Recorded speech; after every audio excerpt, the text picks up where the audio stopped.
Assalamualaikum warahmatullahi wabarakatuh. Salam Cinta Belajar. Bertemu kembali dengan Pak Didik di YouTube channel Cinta Belajar. Kali ini saya spesialkan untuk calon mahasiswa pejuang SNBT tahun 2024. Saya akan bahas tuntas soal simulasi SNBT tahun 2024 materi penalaran umum. Oke, kita simak video berikut ini. Kadar gula yang tinggi dalam darah menyebabkan resiko penyakit kardiovaskuler, ya. Jadi sini kadar gula yang tinggi meningkatkan resiko penyakit kardiovaskuler. Upaya untuk mencegah meningkatnya kadar gula dalam darah dapat dicegah dengan diet karbohidrat. Resiko terjadinya penyakit kardiovaskuler ini dapat berkurang jika jumlah karbohidrat yang dikonsumsi dapat dikendalikan atau dikurangi, ya. Berdasarkan informasi tersebut, manakah pernyataan berikut yang pasti benar? Pasti benar, hati-hati ya. Yang pertama, menerapkan diet karbohidrat dapat meningkatkan kadar gula dalam darah. Salah ya. Karena diet karbohidrat ini mengurangi penyakit kardiovaskuler, tentunya menurunkan atau mengurangi kadar gula dalam darah. Yang kedua, otomatis yang pertama ini salah. Yang kedua, konsumsi karbohidrat dapat menurunkan kadar gula dalam darah. Ini juga terbalik. Karbohidrat ini meningkatkan, makanya perlu diet karbohidrat. Ini juga salah. Yang ketiga, resiko penyakit kardiovaskuler berkurang jika diet karbohidrat diterapkan. Nah, ini yang sangat sesuai dengan bacaan ya. Yang keempat, menerapkan diet karbohidrat masih memiliki resiko penyakit kardiovaskuler. Ini tidak dijelaskan di dalam bacaan. Di bacaan dijelaskan diet karbohidrat ini mengurangi ya atau mampu mencegah penyakit kardiovaskuler ya. Yang kelima, peningkatan resiko penyakit kardiovaskuler terjadi karena penerapan diet karbohidrat. Justru diet karbohidrat ini mampu mencegah resiko penyakit kardiovaskuler. Berarti yang tepat adalah pilihan yang ketiga. Yang kedua, buah bit dianggap sebagai buah yang banyak memberikan manfaat karena memiliki kalori yang rendah. Ya, kata kuncinya di situ bahwa buah bit ini kalorinya rendah. Oke, saya garis bawahi. Namun buah bit memiliki kandungan oksalat yang tinggi. Kalimat yang ketiga, mengkonsumsi buah bit terlalu banyak. Jadi di sini kata kuncinya buah bit yang terlalu banyak dapat memicu peningkatan sekresi oksalat yang berkontribusi pembentukan batu ginjal. Untuk itu jika memiliki batu ginjal, sebaiknya kita tidak mengkonsumsi buah bit secara berlebihan. Berdasarkan informasi tersebut, manakah pernyataan berikut yang pasti salah? Hati-hati, yang pasti salah. Yang pertama, buah bit banyak dikonsumsi karena memiliki kalori yang rendah. Ini sesuai dengan bacaan, terutama ada di kalimat pertama.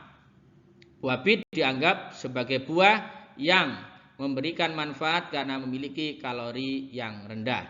Yang kedua, kandungan oksalat pada buah bit menyebabkan batu ginjal. Ini juga benar.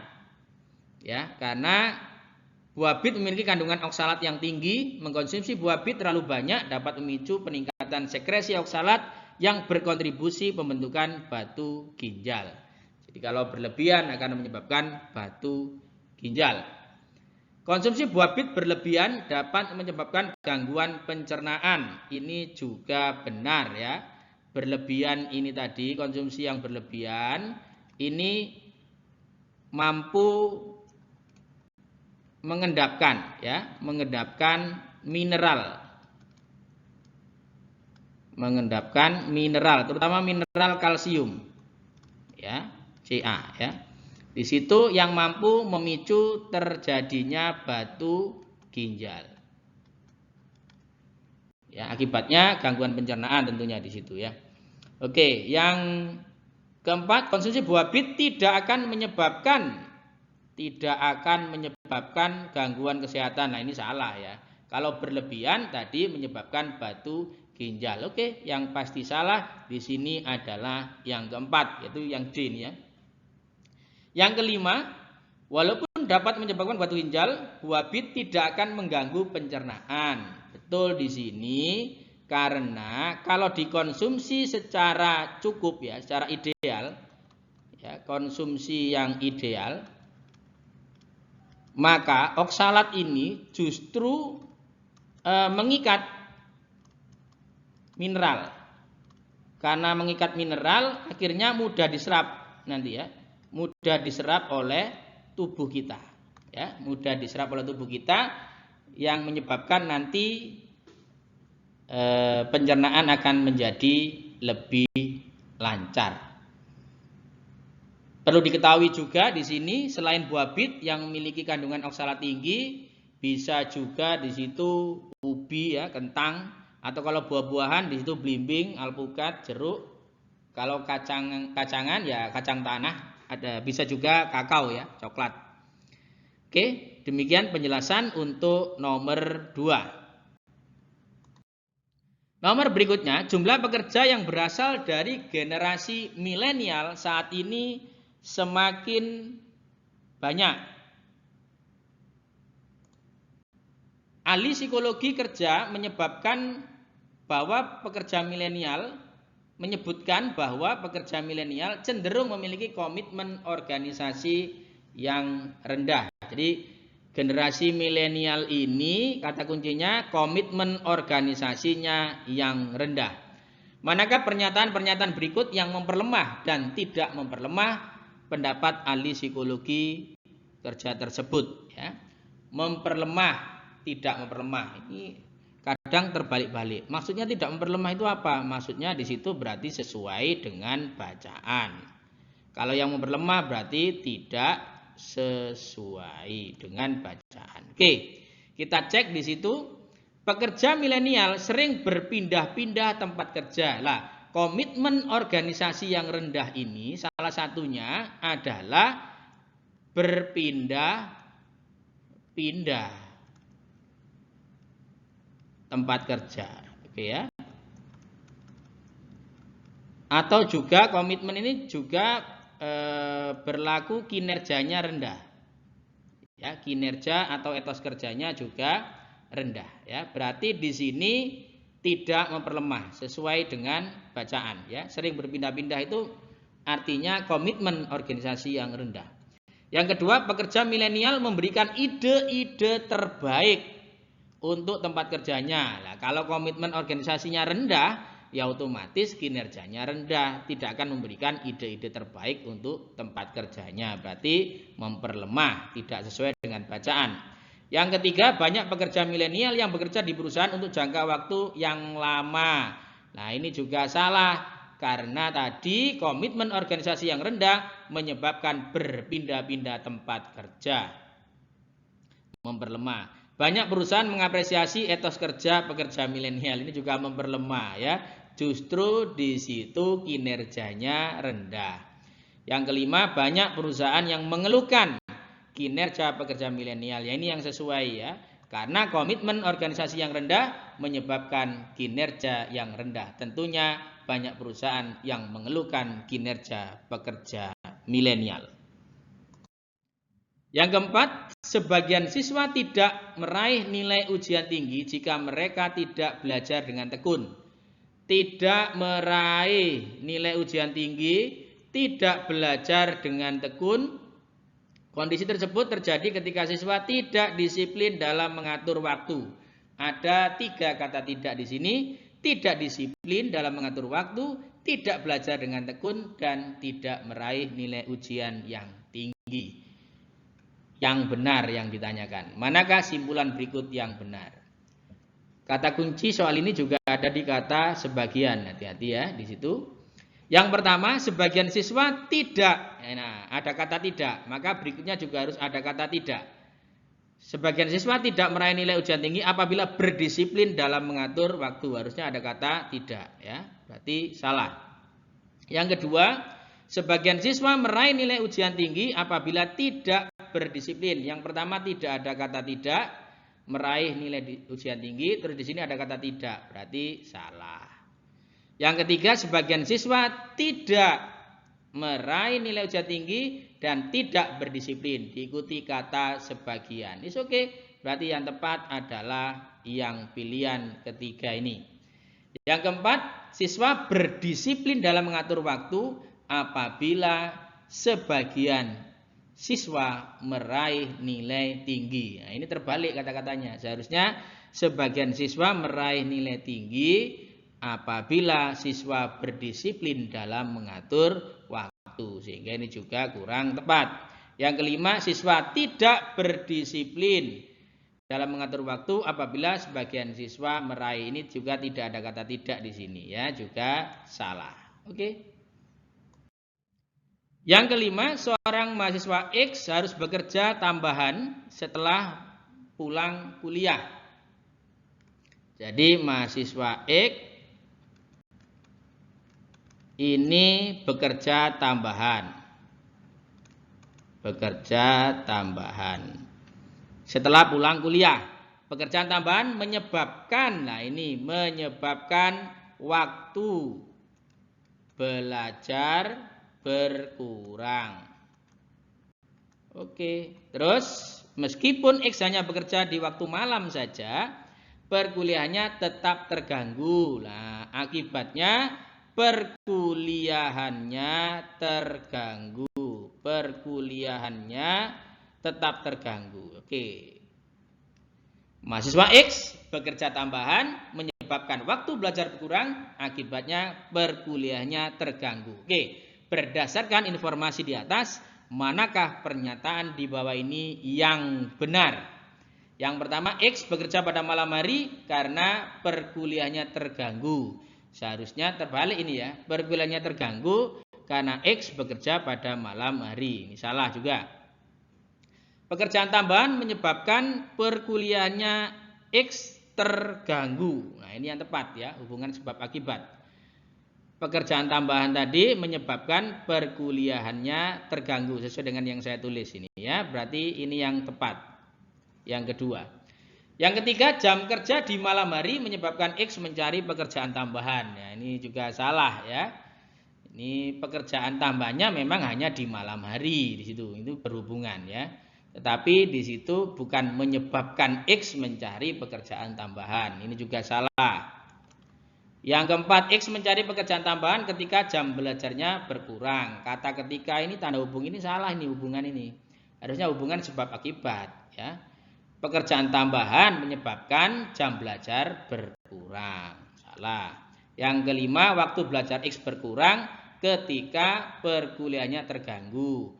Jadi waktu belajar X berkurang menyebabkan, harusnya gitu namanya sebab akibat, perkuliahannya terganggu. Kata hubung ketika ini salah juga. Oke.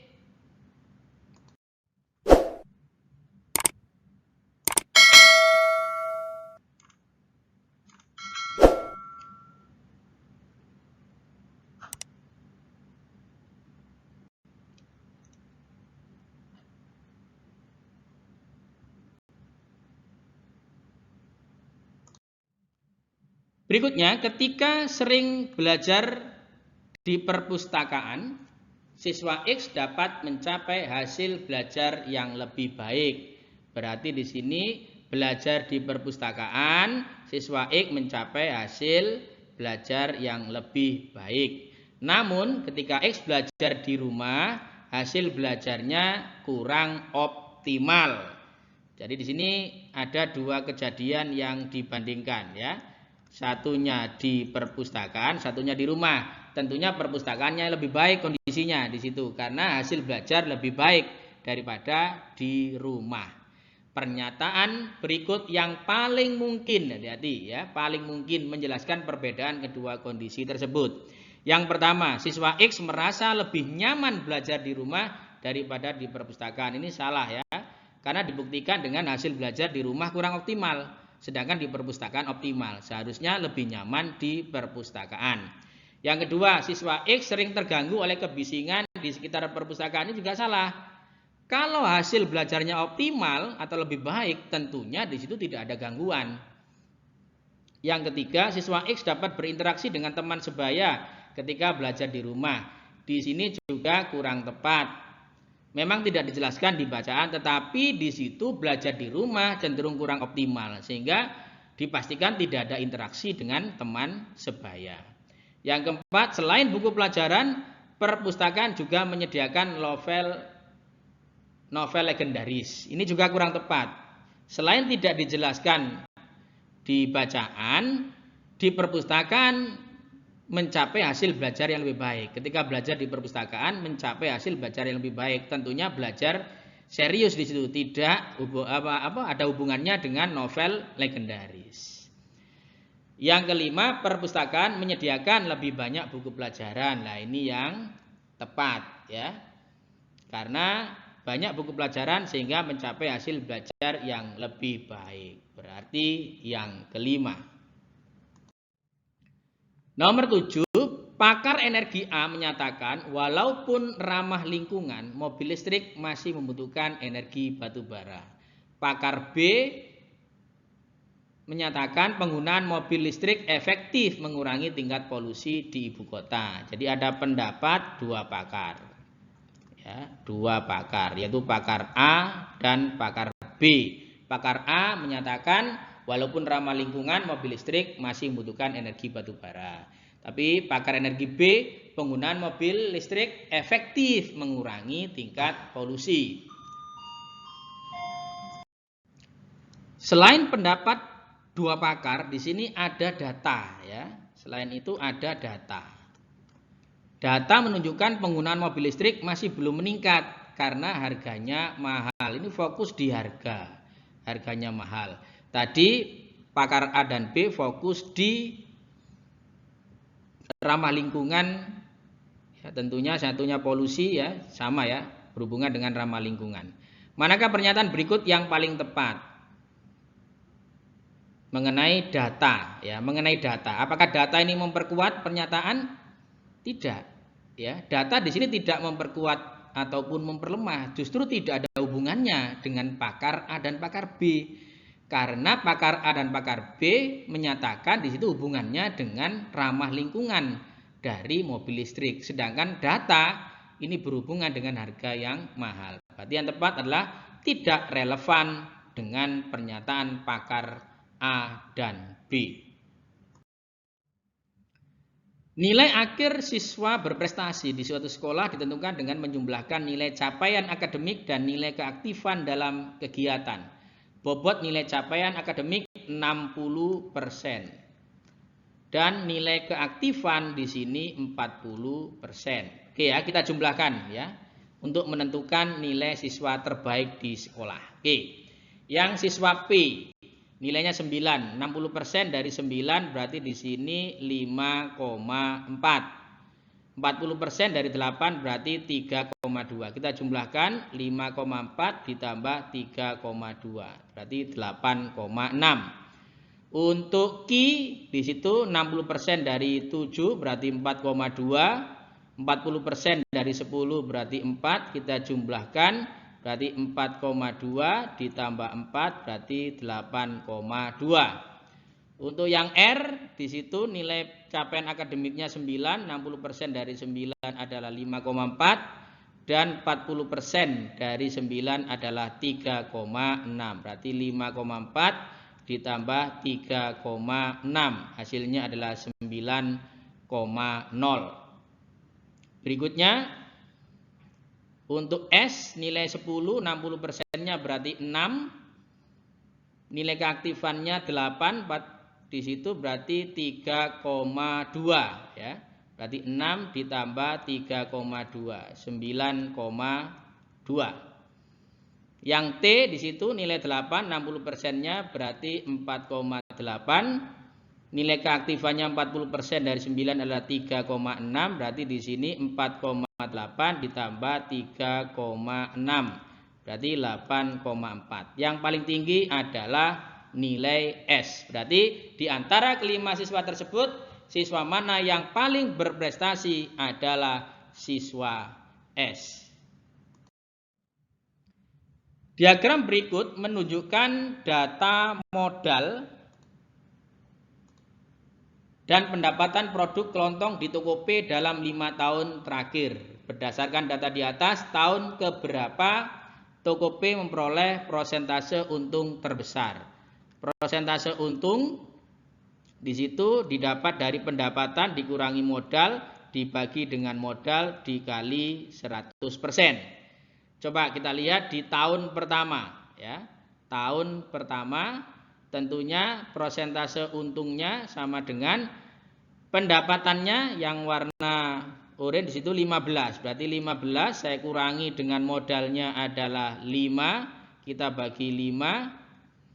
Di situ kita kali 100%.